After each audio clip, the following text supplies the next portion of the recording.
Começar pelo nosso amigo Alcino aqui.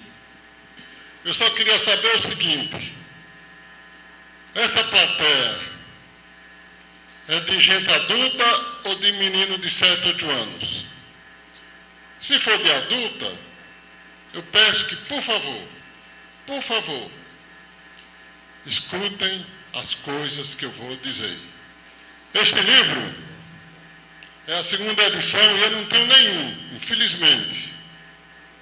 Eu não sei como nem porquê. Nelly, a filha da cangaceira do Vinha, encontrou esse livro hoje aqui no Crato. O título dele é Lampião Além da Versão e o subtítulo Mentiras e Mistérios de Angico. Ele disse, no início da palestra dele, que os possíveis mistérios são poucos, ou quase nenhum. Eu até admito, mas se os mistérios forem poucos ou não existirem, as mentiras são em demasia. E eu vou prová-las.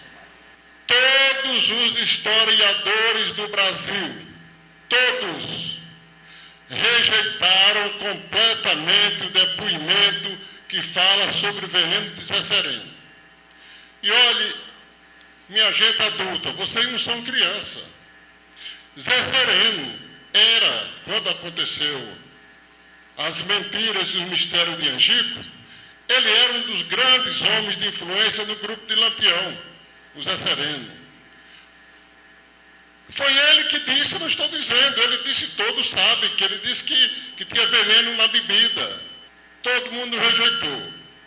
Eu também acho que não tinha. O que é isso? Se eu acho e todos acham, uma possível mentira. O subtítulo de meu livro é Mentiras e Mistérios de Angico, porque se o veneno aconteceu, existe um mistério.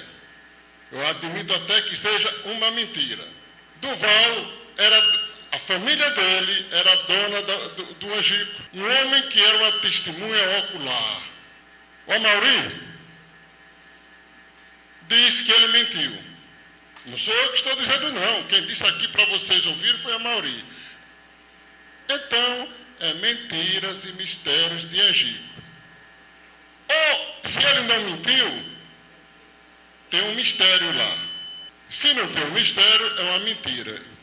Repite, vou repetir, vocês vão se cansar. Mentiras e mistérios de Angico. O doutor Leandro disse que estavam rezando o ofício, e não escutaram os tiros. Verdade ou mentira? Ora, meu pai do céu, são crianças? Não, são gente adulta. Como é que pode? Como é que pode? Entre 4 e 5 horas da manhã, um grupo, não era de crianças de escola, não. Era um grupo chefiado pelo próprio Lampião. Esse homem estava num coito, descansado, 6 ou 7 dias. Eu sabia que eram 3 tiros, mas o doutor Leandro disse que foram 4 tiros. 2 em Amoroso e 2 tiros em Maria Bonita. Então foram 4 tiros, que eu sabia, 1 de Amoroso. Eu fiz questão de alguns historiadores, Aderbal, meu querido amigo Vilela e outros, assistirem o depoimento de Planta de Godoy. Eu saí de Poço Santo fazer com ele lá em Delmiro Gouveia. Ele dizendo do poço do Tamanduá, onde Amoroso estava apanhando água, e agora o Amaury disse que ele estava urinando, o Planta de Godoy dizendo, de 50 a 100 metros. Minha gente, pelo amor de Deus, de 50 a 100 metros, 4 tiros. Os caras rezando, os cangaceiros rezando, e depois estavam tomando café, e ninguém escutou nada. Não posso admitir. E sei que vocês também não admitem que tenha sido assim. Não posso acreditar. É esta a razão do meu Mentiras e Mistérios de Angico. Porque não é possível. Não é possível. Que são coisas que eu estou dizendo aqui. Eles assistiram o homem dizendo que é tido como matador de Maria Bonita. Ora, Vamos falar do início, quando o João Bezerra chegou na fazenda Remanso e mandou buscar o Pedro de Cândido, que estava no povoado Entre Monte. Está aqui. Como se sabe, foram 5 canoeiros que transportaram a volante até a fazenda Remanso. Eram eles: Pequeno, Celestino, Joãozinho Carão, Cícero, Martins e Zé Vivinho. No Remanso, João Bezerra ordenou que os soldados Bida e Elias Marques fossem buscar Pedro de Cândido em Entre Montes. Mas Pedro não veio.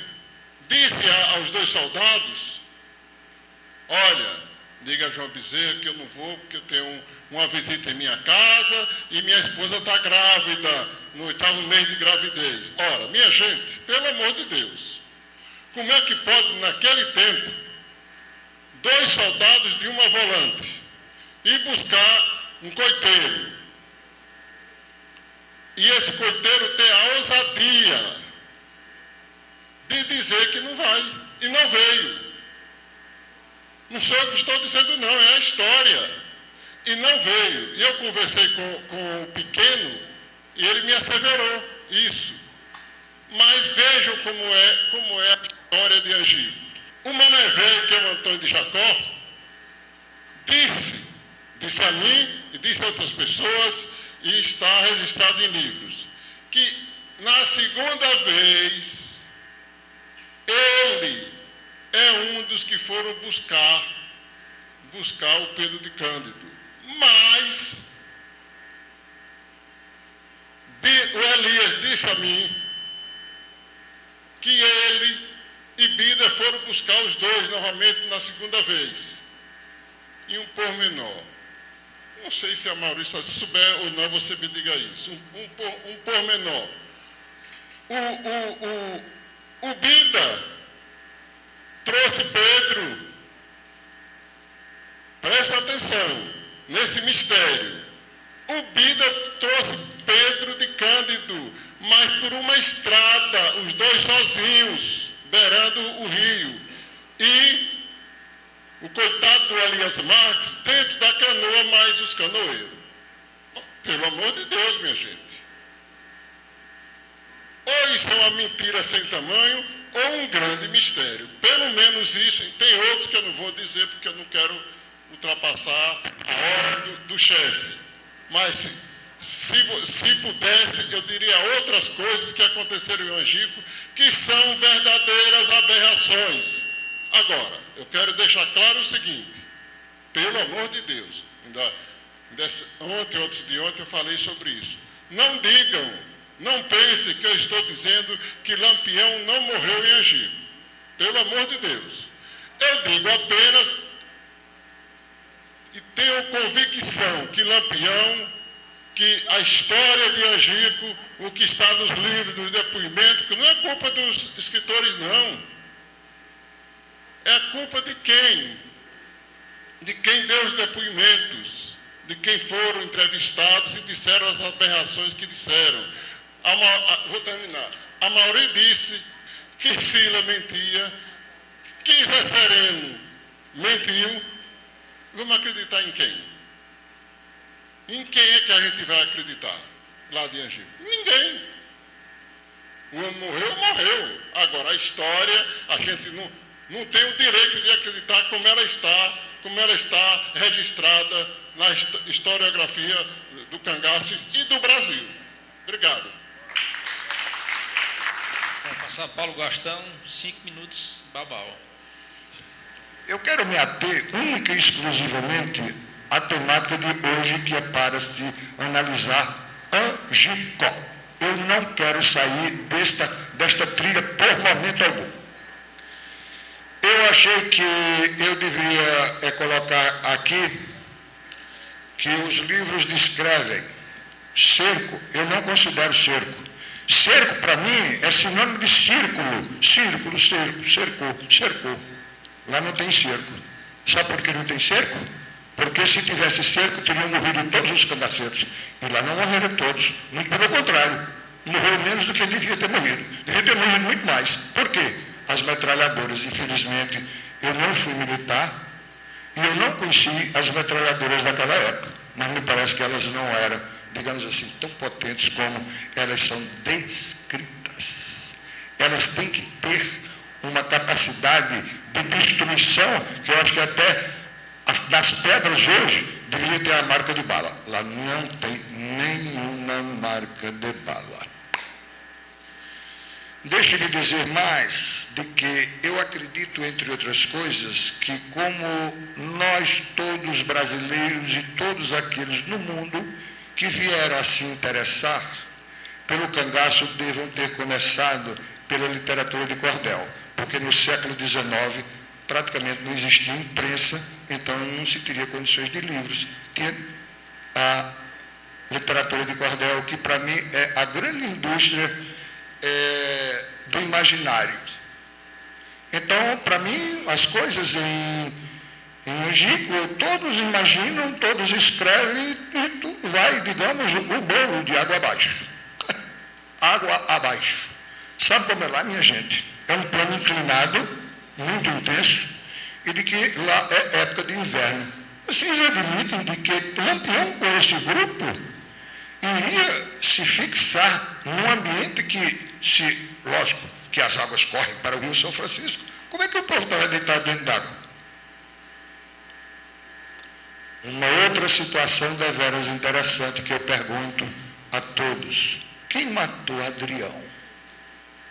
Não saiu nenhum tiro de nenhum cangaceiro, e o que ocorre? Adrião foi morto. Quem matou? Ou quem mandou matar Adrião? Gostaria de também registrar aqui a história do urubu. E eu não acredito que houve envenenamento, vou mostrar aos senhores. Pelo simples fato de eu ter uma plantação de milho, o rato veio, comeu. O urubu come o rato envenenado? Não.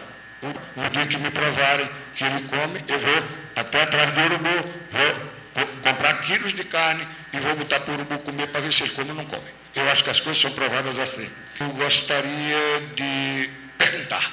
Perguntar é bom. Porque eu estou aqui para aprender. E eu primeiro diria ao doutor Amauri, eu queria dizer ao senhor que eu não li o que o senhor mandou para mim, não. E sabe por que eu não li? Porque o senhor tem uma data de 1938, eu não era nascido lá, não fiz esse artigo, não. E eu nunca fiz nenhum artigo citando o nome de Vossa Excelência. Eu não me atrevo nem a citar o seu nome, nem o nome de quem quer que seja, que eu acho que isto é uma intromissão. E eu não me sinto com este direito. Em seguida, eu queria deixar para o senhor, porque quando eu estou fazendo uma pesquisa, veja, eu estou fazendo uma pesquisa sobre Angico, e eu não cito o nome do senhor, nem cito o nome de ninguém, não. Eu não tenho essa autonomia, não. Eu não me sinto, digamos, tão responsável para assim proceder. Mas eu queria que o senhor me dissesse como é que eu escrevo Aderbal, Alcino, boto 50 pesquisadores. Então, cada um dos senhores que escreveu, então tem uma capacidade de discordar entre os senhores, de que as cabeças até mais ou menos, vamos a matemática simples, até 50%, todos os senhores dizem a mesma coisa. E por que daí para cima todo mundo tem o direito de dizer que é A, B, C ou D? Eu não entendo desse jeito. Eu não entendo dessa maneira. Eu acho que se deveria ter exatamente desde o primeiro até o último, todos seriam os mesmos, porque eu só queria conhecer esse homem que conhecia tanto cangaceiro que nominou, isso aqui é fulano, beltrano, ciclano. Não existe isso, na minha cabeça não. Então, doutor, eu queria saber como é que o senhor poderia nos responder. Responda a todos, não a mim não, a todos. Eu estou fazendo por eles também. Eles estão nos escutando, eles estão participando. E eu queria saber como é que se desenvolve uma sistemática de todo mundo tem a sua listagem. Eu só tenho uma listagem, não tenho duas.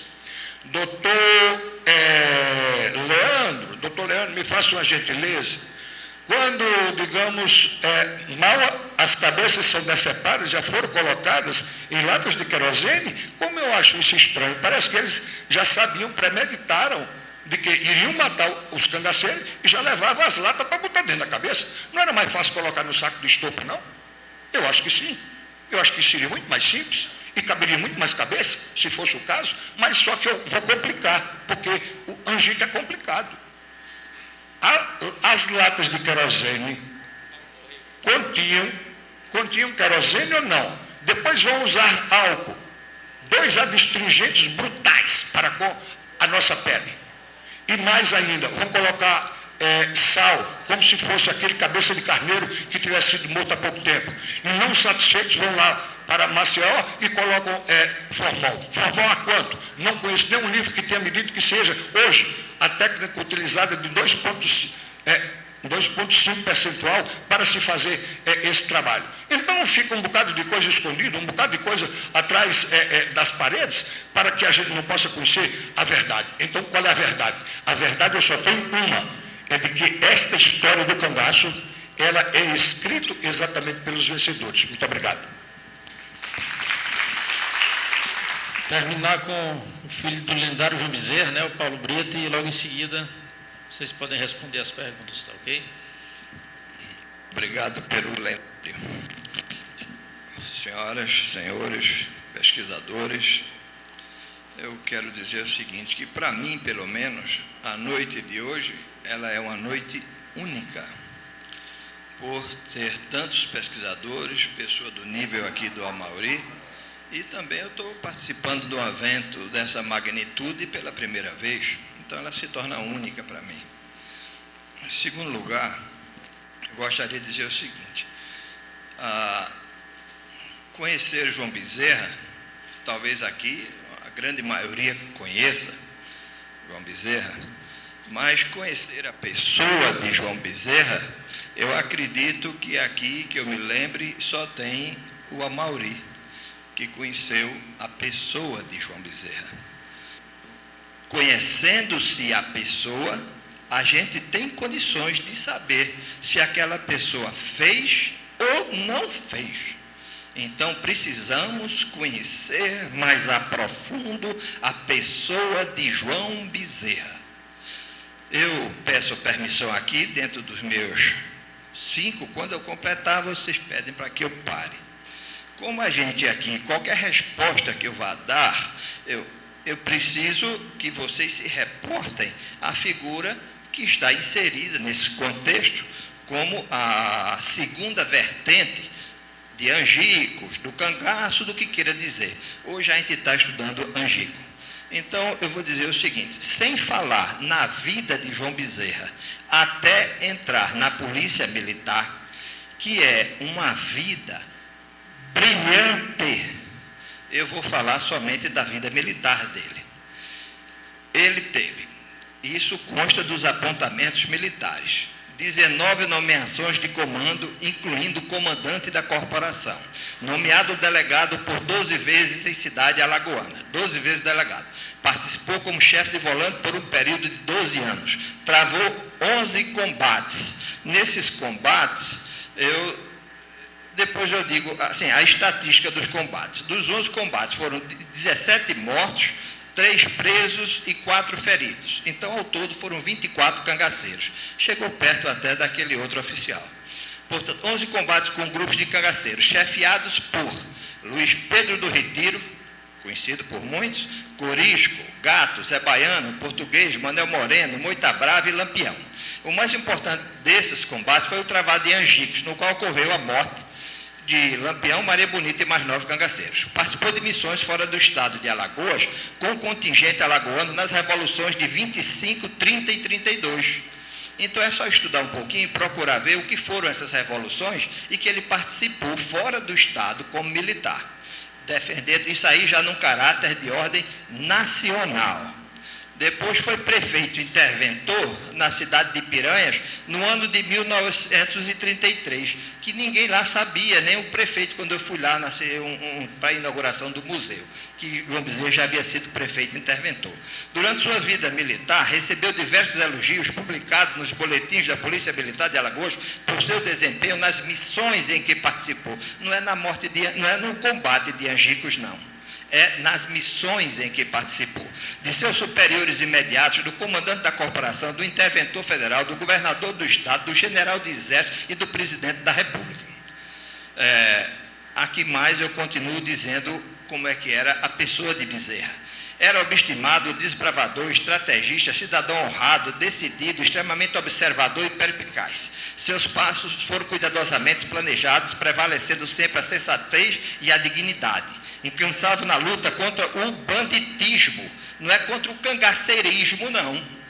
É contra o banditismo. O banditismo, o cangaceirismo se insere no banditismo. Papai perseguiu muita gente que assaltava e matava e arrancava o rosto da cara para não ser reconhecido. Ele encontrou muito couro de cara com bigode, feito do nosso amigo presidente da SBEC. Então, ele encontrou muito couro de cara. Isso não foi cangaceiro, foram bandidos. Então, ele lutava contra o banditismo. Quem o conheceu sabe do seu empenho, da sua responsabilidade e do seu valor. Nada em sua vida foi feito por acaso. Deus sempre o acompanhou e foi o seu escudo e orientador, por isso que ele ficou vivo. A outra coisa que eu quero dizer é o seguinte: Coronel João Bezerra da Silva, a qualificação profissional do tenente, aqui é a vida dele toda, a qualificação profissional do tenente que arquitetou, ele não foi de susto nem de brincadeira, não. É cumprida essa história. Se eu fosse falar sobre isso aqui, eu passaria uma semana com vocês. Então, eu vou dizer o seguinte: o tenente que arquitetou o cerco ao acampamento do lendário cangaceiro Lampião, na grota de Angico, onde foi travado o último combate, e não massacre do seu bando. Dizer que lá houve um massacre é a mesma coisa que dizer que Lampião está vivo, porque massacres são outras características. Porque foi que todas as volantes e todos os 11, os 10, foram 11 ao todo, então os 10 foram combate. Porque todo mundo combate. E quando chega em Angico é massacre. E essa qualificação é pejorativa. E vocês vejam a quantidade de volante e de soldados que existia. Lampião já travou combate com quase 100 pessoas e mais de 300 soldados. Qual foi o combate, Mauri? De Serra Grande.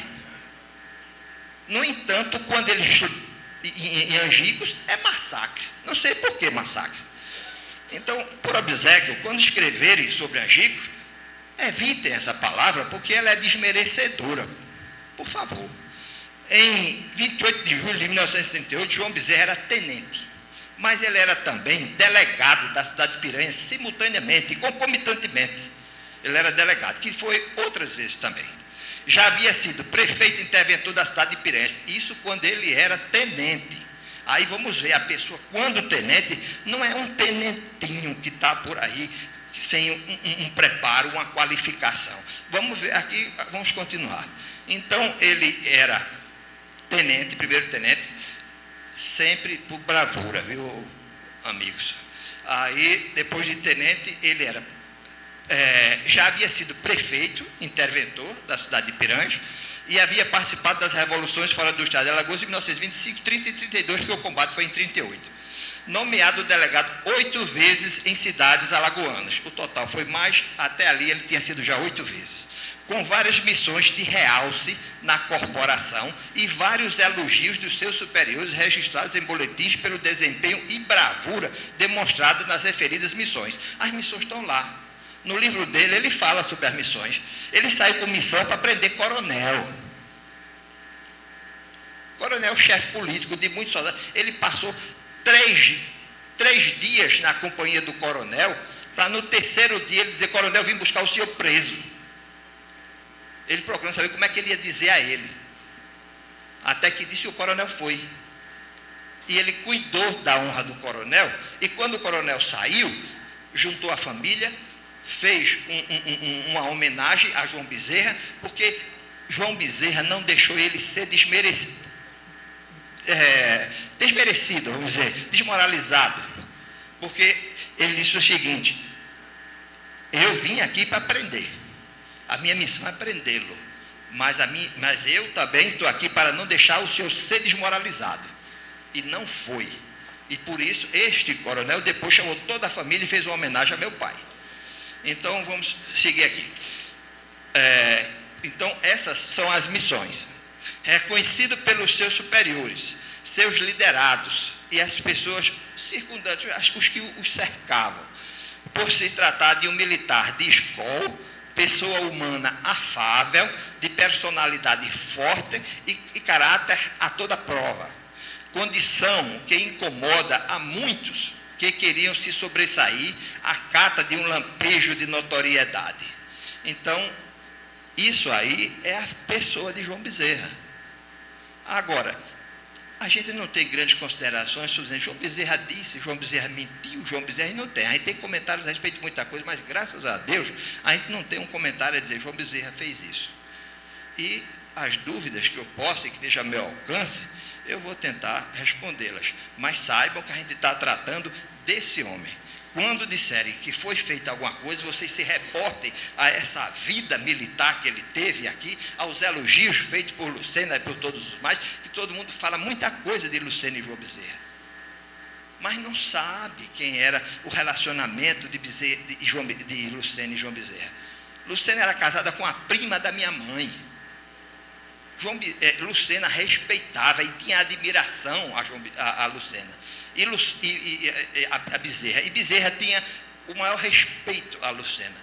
E aquele bilhete que foi feito para João Bezerra ter que fazer às pressas, ir lá em Angico, a história é diferente. Ela simplesmente não é conhecida. Então, eu só queria pedir essa deferência e me pôr à disposição de vocês. Muito obrigado.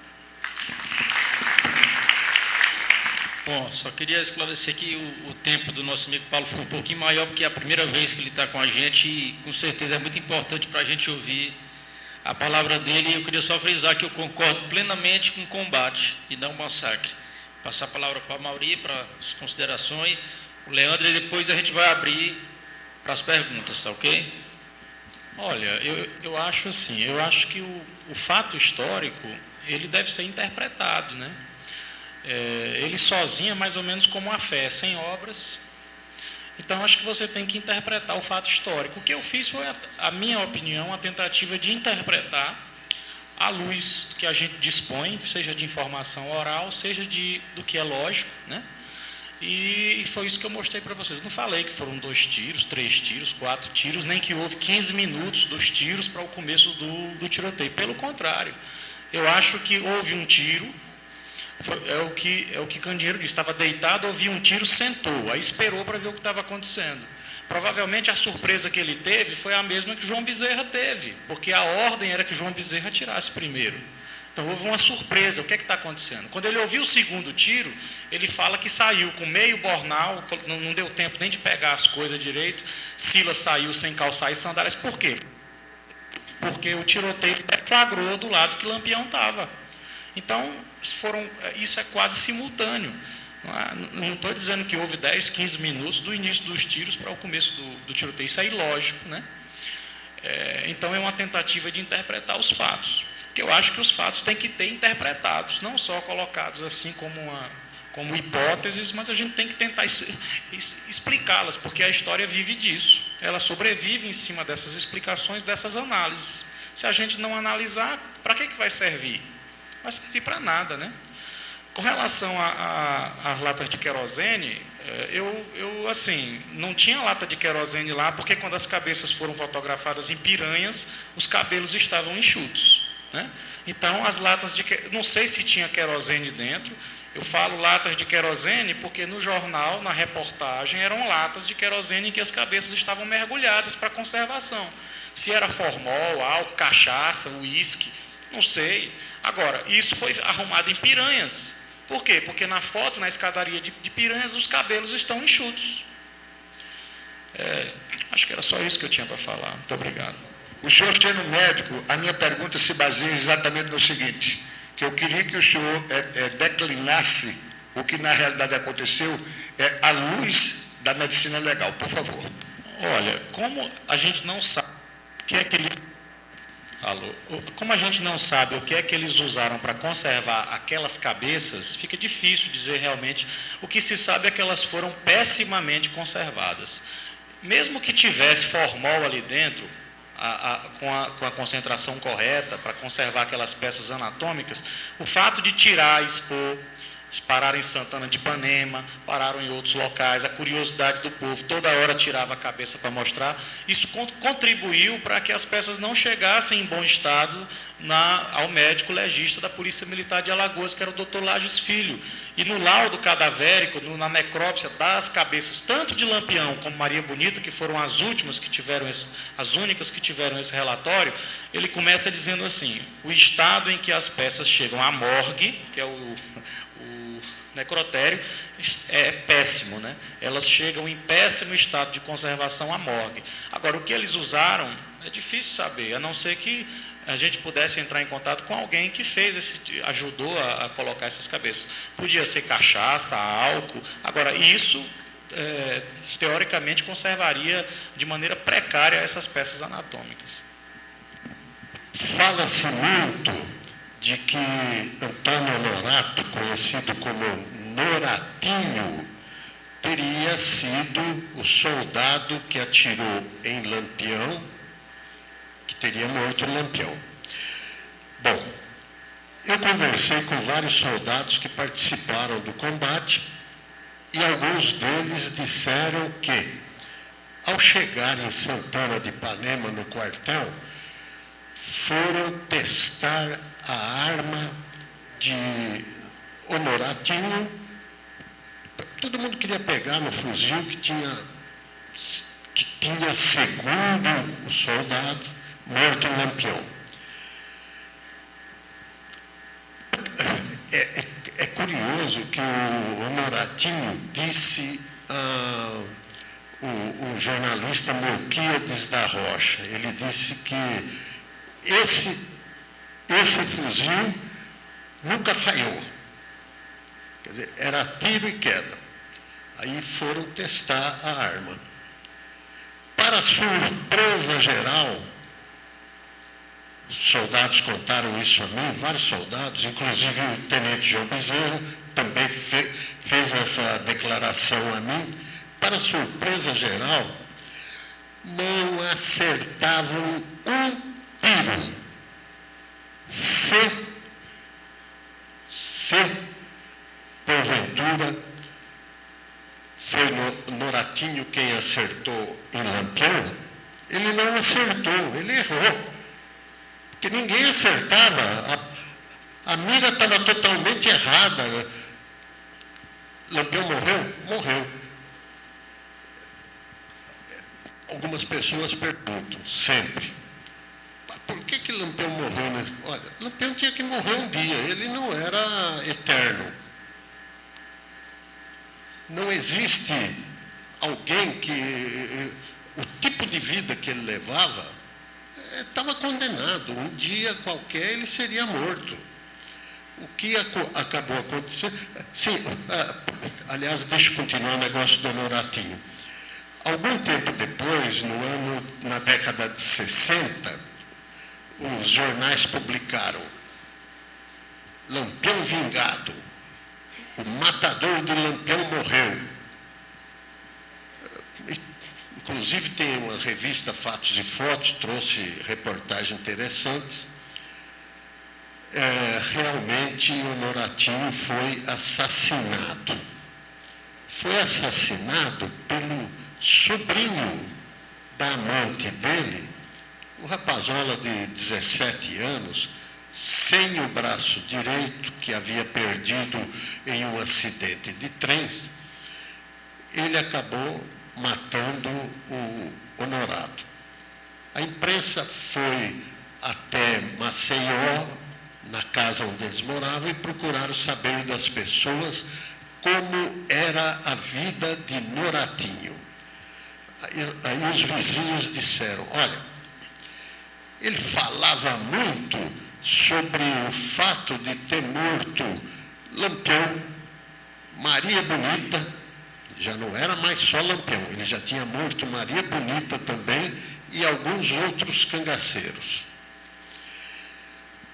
Se ele não tivesse morrido nessa ocasião, ele teria deixado o pai do Paulo em má situação. Ele teria sozinho morto o bando inteiro. Essas colocações que o Alcino faz, de que é muito polêmico, de que existe muita mentira, existe mesmo.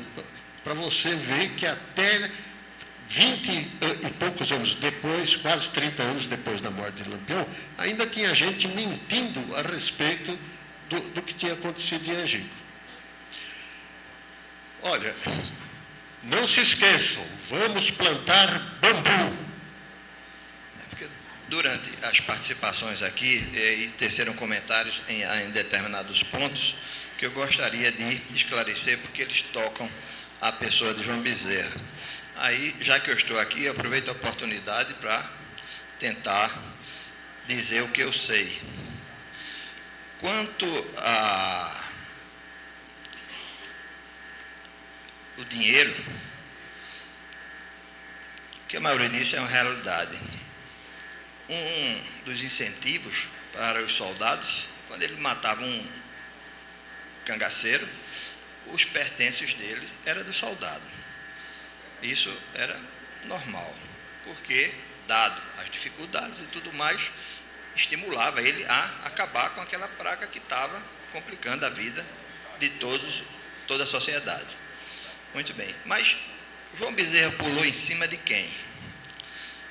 Ele não pulou em cima de ninguém. Ele mandou que os soldados devolvessem. Muitos não devolveram. Foi que ele ficou? Não ficou com nada. Quando os soldados chegaram na nossa casa, eu não era nascido, mas minha mãe disse que recebeu presentes dos soldados. Por que presentes? Porque todos adoravam ela. Porque quando eles chegavam cansados, com espinho, com ferimentos, com tudo mais, os casados iam para a casa das suas famílias. Os solteiros ficavam na nossa casa, que era a maioria. E ela ia cuidar, colocar ungüentos, tratá-los, arrancar os espinhos do pé, da cabeça, de toda a parte do corpo. Da cabeça, eu estou dizendo aqui. Pois bem, então eles adoravam, e tem várias colocações dos soldados, o quanto eles gostavam e admiravam a minha mãe, e deram presentes. Meu pai chegou e disse: devolva todos eles, eu não quero joias de bandido. Isso não era bom, aí não queria. E ela teve que devolver. Recebeu um broche que ela descrevia, muito bonito, e que ela, com muita pena, teve que devolver, porque ele não queria ela com nada. Depois, posteriormente, ele comprou algumas joias para dar de presente, inclusive presenteou uma dessas joias ao então presidente da República. Muito bem.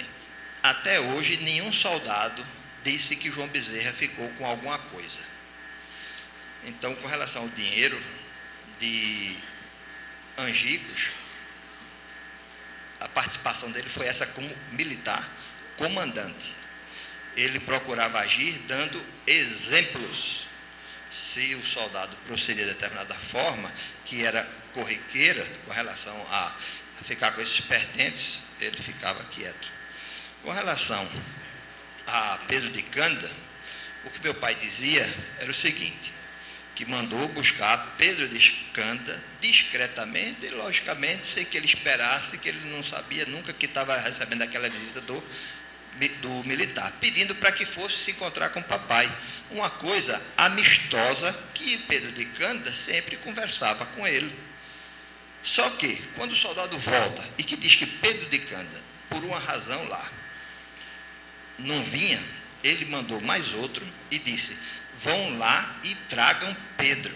Se chegarem lá e ele não estiver, vocês dois não voltem mais.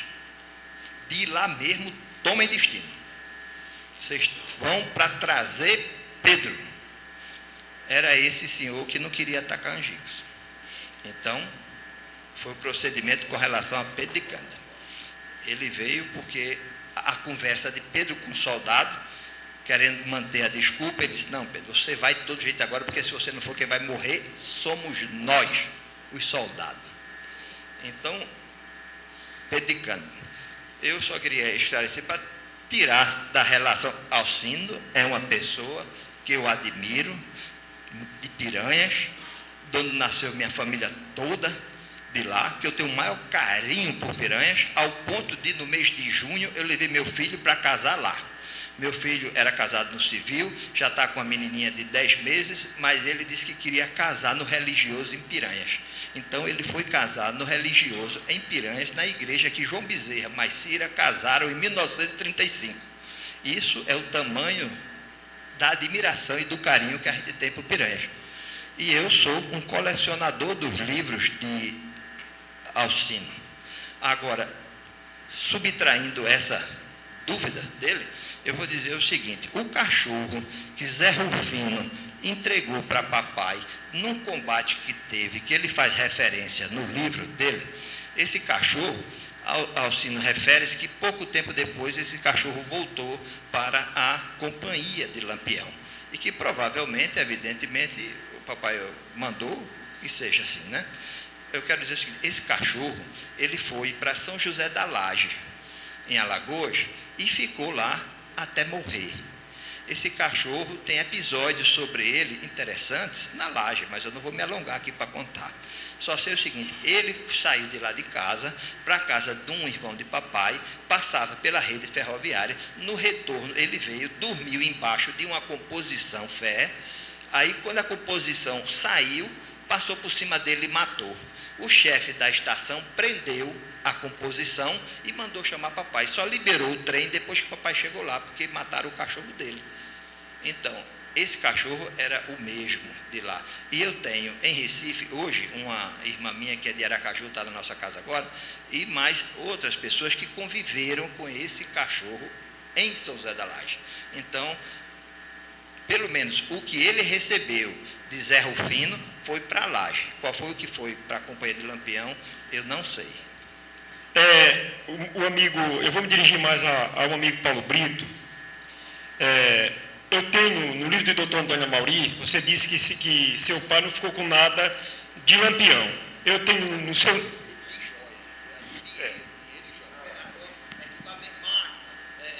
o facão, tal e tal. Então, veja, como você explicou, eu vou mudar a trajetória da minha pergunta. Vocês estão esquecendo, quase todo pesquisador esquece do soldado Adrião, né? Então, eu queria saber por que ele matou o comandante da Volante que matou Lampião, e por que em 1960, se não me falha a memória, ele mandou colocar aquela cruz com 11 cruzes, não é isso? E não colocou a cruz do soldado Adrião, que estava cumprindo o seu dever. Não é isso? Ele estava cumprindo o dever. E eu tenho o seu pensamento, Aderval, você sabe muito bem disso. Eu concordo em gênero e número e grau que Lampião era bandido. Então, por que coloca cruzes em homenagem aos bandidos e não coloca ao herói alguém que estava cumprindo o seu dever, a sua obrigação? Obrigado.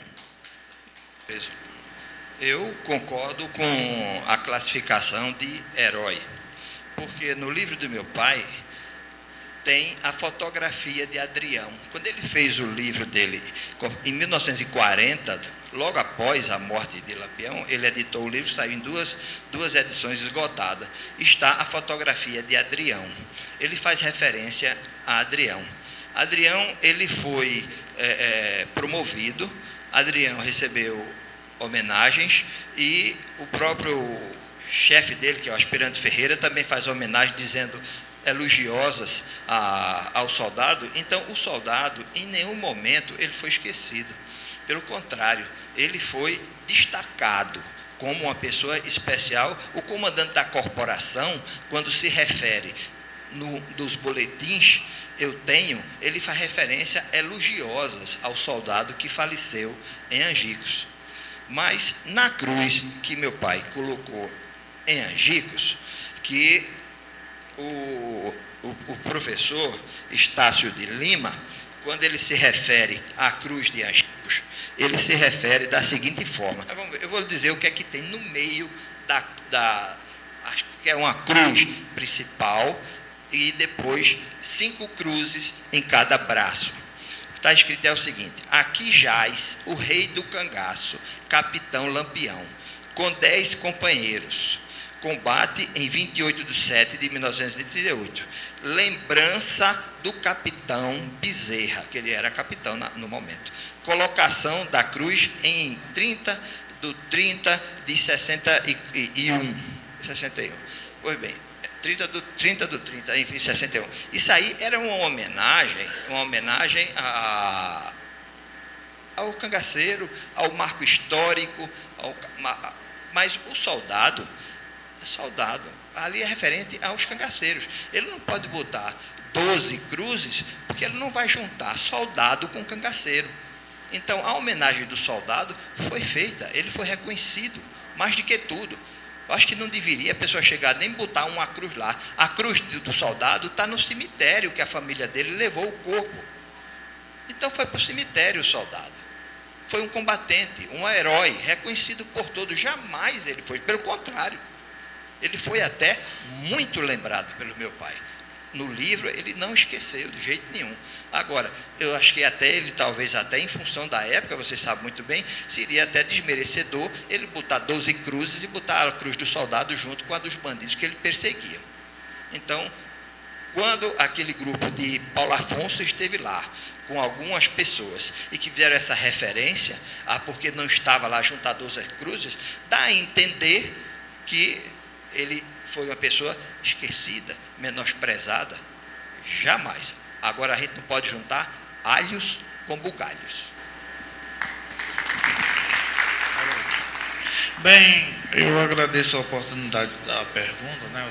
Eu sou o professor Alexandre Alves da Silva, do município de Sobral, da rede pública do Ceará, e tenho uma pergunta a fazer ao pesquisador Paulo Brito e um pedido a todos da mesa.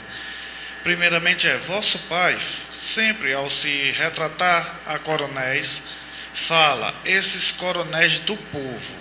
Então, eu pergunto ao senhor, isso ele diz na obra Como Dei Cabo de Lampião, não é? Afinal de contas, como ele via a influência da oligarquia, né, sobre o movimento do cangaço, e um pedido a todos a respeito de como eu posso ensinar o que foi a volante aos alunos do ensino fundamental e médio. Obrigado. O pensamento dele sobre os coronéis, embora que ele se relacionava, era que dificultava. Na obra dele, ele fala o tempo inteiro da dificuldade que teve os policiais que tinham, como eles eram sofridos, porque os próprios coronéis falavam mal dos volantes e eles eram remanejados. Quando tinha um volante produzindo, as pessoas, ele pegava e estava incomodando ele. Então ele pedia às autoridades superiores, e aquele militar eles que teve um determinado tempo que eles só faziam andar no mato, porque não podia fazer mais outra coisa. Em dado momento da história, foi dada condições para que ele pudesse ter uma certa ascendência e supremacia sobre os coronéis. Então, ele achava que os coronéis, toda a vida, dificultaram a campanha dos militares profissionais de carreira. Existem exceções, volantes que pintaram e bordaram, mas não são todos.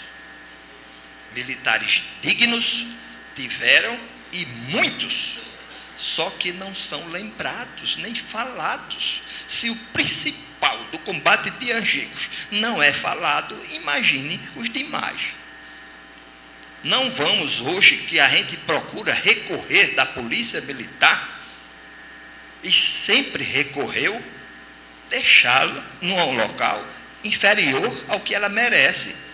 Gente ruim e mau elemento tem em todo canto, até na família da gente. A segunda questão, com relação a ensinar para as crianças, meu amigo, adquirir esse livro, que você vai estar muito bem calçado para os seus alunos. É meu, não é falta de modéstia não, é que ele foi feito para isso. Porque aqui dentro ele explica tudo o que a pessoa deve explicar para uma pessoa entender. E depois pega o livro de Amaury, depois pega o livro de Alcino, depois pega o livro de outras pessoas e vão complementar a informação que está aqui dentro. Mas daqui até hoje eu ainda não vi nenhuma pessoa botar uma vírgula a mais do que eu escrevi.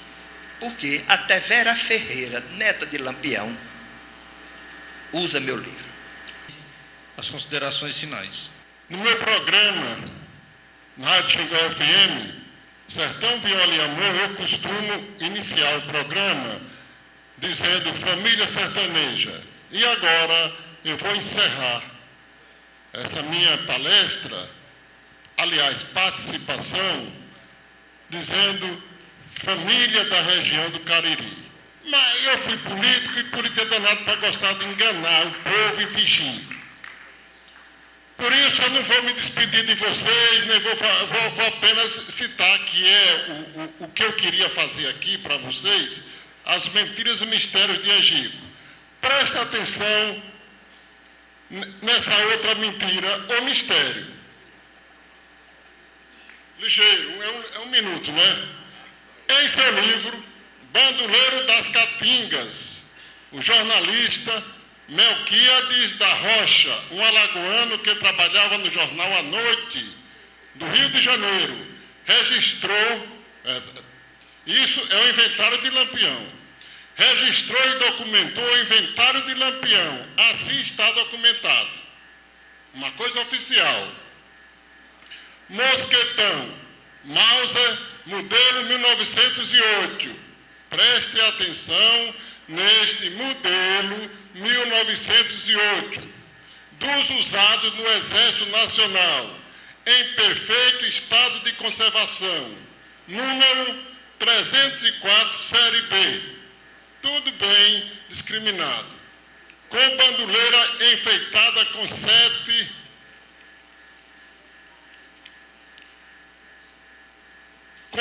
escudos de prata, inclusive uma gravada com uma estrela, uma moeda de prata do Império, no valor de R$1.000, e 25 igoses brancos, contendo um reforço de alumínio, reforçando a segurança da telha que está partida. Olha que coisa linda. Isso é um inventário que ninguém pode duvidar. Será que foi assim mesmo? Ou tudo não passava de um engodo? Repare bem, preste atenção. O nosso querido mestre Frederico Pernambucano de Melo, olha que autoridade. Ele e a Maurício são as duas maiores autoridades da história do cangaço de Lampião. Garantido pelo seu enorme conhecimento do assunto, afirmou em seu livro Quem foi Lampião? Que não era aquele mosquetão de Lampião. Imagine só, não era aquele mosquetão. Afirmativa que, no meu entender, se torna um grande mistério. Por quê? No livro, Frederico assim registrou. Do Rio, Frederico dizendo, e ele tem a autoridade do seu conhecimento e da sua dignidade. Do rifle de repetição norte-americano Winchester, modelo 1892, calibre 44, conhecido pelo sertanejo como Cruzeta, com que a estreia evolui para autênticas armas de guerra, incorporando em torno de 1925 o mosquetão Mauser, modelo 1894, calibre 7 mm, procedência belga, trocado no ano seguinte pelo modelo 1908, aquele do inventário, de procedência alemã. Agora vejam bem, no início dos anos 30, apressa-se em galgar os benefícios técnicos trazidos pelo modelo 1922 do Mauser, o último do que veio a dispor e que estava em suas mãos no momento da morte. Pelo amor de Deus. E ainda o doutor Leandro disse que aquele chapéu não era o chapéu do Lampião. Bom, encerrada a sessão, senão a gente amanhece aqui, acho que já foi suficiente. Obrigado a todos.